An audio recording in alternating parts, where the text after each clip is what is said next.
BJP ಅವರು ಬಂದ್ರು ಅನ್ನೋ ಕಾರಣಕ್ಕೆ ಅವ್ರನ್ನ ಅಮಾನತ್ ಮಾಡಿದ್ರು. ನನಗೆ ಮಾಹಿತಿ ಇಲ್ಲ, ಏನು ಹಿನ್ನೆಲೆ, ಯಾವ ಹಿನ್ನೆಲೆ ಅಂತ ನನಗೆ ಮಾಹಿತಿ ಇಲ್ಲ. ಅಮಾನತ್ ಮಾಡಬೇಕಾಗಿದ್ದು ಅಮಾನವೀಯವಾಗಿ ವರ್ತಿಸಿದಂತ ಪೊಲೀಸರ ಮೇಲೆ. ನನ್ನನ್ನ ಶಾರೀರಿಕವಾಗಿ, ಮಾನಸಿಕವಾಗಿ ನನ್ನ ಮೇಲೆ ದೌರ್ಜನ್ಯ ನಡೆಸಿದವ್ರ ಮೇಲೆ ಮೊದಲು ಅಮಾನತ್ ಮಾಡಬೇಕು.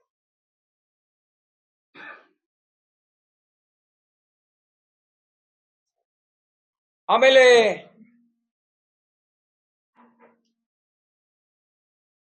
ಕಾನೂನಿನ ದುರುಪಯೋಗ ಪಡಿಸ್ಕೊಂಡವ್ರ ಮೇಲೆ ಕ್ರಮ ಆಗಬೇಕು. ಬಿಜೆಪಿ ಸ್ಟೇಷನ್ ಹೊರಗಡೆ ಬಿಜೆಪಿಯವರಿಗೆ ಸಭೆ ಮಾಡಕ್ಕೆ ಅವಕಾಶ ಮಾಡಿಕೊಟ್ಟಿದ್ರು ಅನ್ನೋ ಕಾರಣಕ್ಕೋಸ್ಕರ ಮಾರ್ಟಿನ್ ಅವರು, ಕಮಿಷನರ್ ಅವರು ಮತ್ತೆ ಎಸಿಪಿ ಜಗದೀಶ್ ಅವರು ಇದ್ರು ಕೂಡ ಮಂಜುನಾಥ್ ಅವ್ರನ್ನ ಅಮಾನತ್ ಮಾಡಿದ್ದಾರೆ, ಸಹಕಾರ ನೀಡಿದ್ರು. ನೋಡಿ, ಅಲ್ಲಿ ಸ್ವಯಂ ಕಮಿಷನರ್ ಇದ್ರು, ಉಪಸ್ಥಿತರಿದ್ರು. ಅಲ್ಲಿ ಬಂದಿದ್ದು ವಿರೋಧ ಪಕ್ಷದ ನಾಯಕರು, ಶಾಸಕರುಗಳು. ಒಳಗಡೆ ವಿರೋಧ ಪಕ್ಷದ ನಾಯಕರು, ಶಾಸಕರುಗಳನ್ನ ಬಿಜೆಪಿ ಸಭೆ ಅಂತ ಕರೆಯೋದು, ಅದ್ರ ಮೂಲಕನೇ ಇವರ ಪೂರ್ವಾಗ್ರಹವನ್ನು ವ್ಯಕ್ತಪಡಿಸಿದ್ದಾರೆ.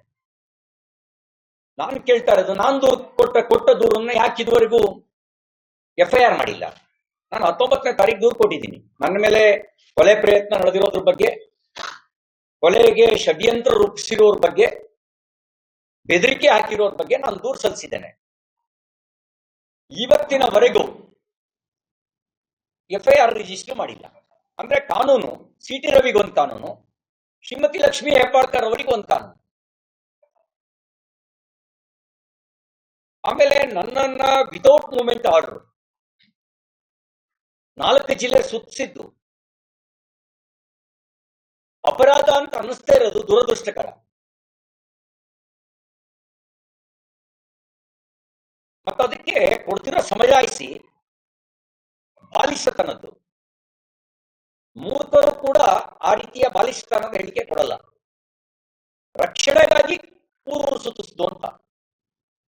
ನನ್ನ ರಕ್ಷಣೆಗಿದ್ದದ್ದು ಪೊಲೀಸರು 6 ಜನ. ಕರ್ಕೊಂಡೋಗಿದ್ದು ಕಬ್ಬಿನ ಗದ್ದೆಗೆ, ಕರ್ಕೊಂಡೋಗಿದ್ದು ಜಲ್ಲಿ ಕ್ರಷರಿಗೆ, ಕರ್ಕೊಂಡೋಗಿದ್ದು ಕಾಡಿನ ಮಧ್ಯಕ್ಕೆ. ನನ್ನ ಆರೋಪ ಇದೆ, ನನ್ನನ್ನ